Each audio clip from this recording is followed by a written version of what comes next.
and no face masks and stuff like that. I mean, I played my whole career without a helmet. When I tell people that, they think I was out of my mind. Now, Terry Sawchuk, you mentioned him. Terry Sawchuk played up until I think the last 3 or 4 years of his career without a mask. And I that's the one thing that I sometimes marvel at, that those guys were able to do that.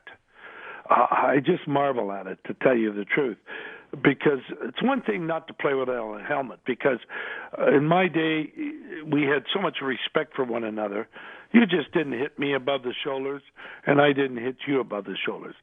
And if you did hit me above the shoulders, my teammate, if I couldn't get you back, my teammate would.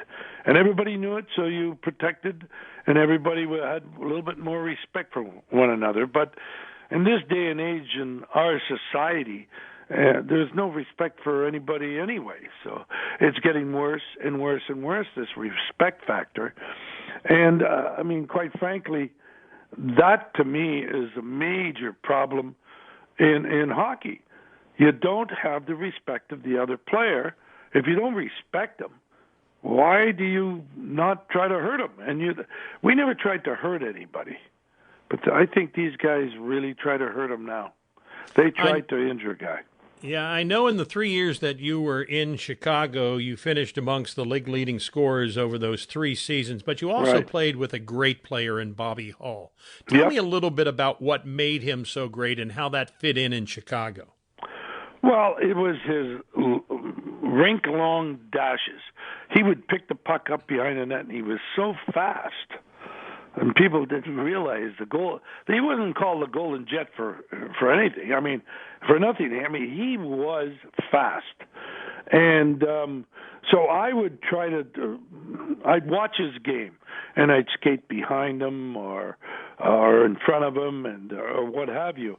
And Bobby and I and Chico Mackey, we got along like brothers. We really did. Bobby Hull taught me more about the game of hockey, both on and off the ice, than anybody else I ever been around. And that's how much I respect and love the man. The man is a great guy. I like him. He's a little gruff once in a while, and he gets, especially as he's getting older now, he's getting a little gruffer and meaner, but I still think that he's just a wonderful, wonderful guy. And do you know, he used to tell me, Phil, if you got to sign an autograph, sign it for them to read it. You ever ask for these guys nowadays in all sports for their autographs? You know, I know exactly what you mean. I was talking to Bill Russell about that. Bill and I became friends when he was up in Seattle coaching the Sonics, and he said the same thing. And I've heard a lot of Willie Mays is another one that told me the same thing. You can't read these autographs these days. No. If they don't put their number there, you have no idea who the hell it is. Let me ask you, you get traded in 1967 to the Boston Bruins, and you were dealt to the Bruins in a blockbuster trade, and you really blossomed in that trade as a great scorer. In 1969, you became the first NHL player to score 100 points in a season with a record 126. What was your reaction to being traded to Boston? Well, I knew I was going to get traded after we had won first place in Chicago, and I sort of I got myself in trouble with the manager and the coach by saying some stupid thing like, if you don't, I was also drunk because we partied after winning championship, and I said to him, you guys will mess this up. We got a great team, but you're going to mess it up.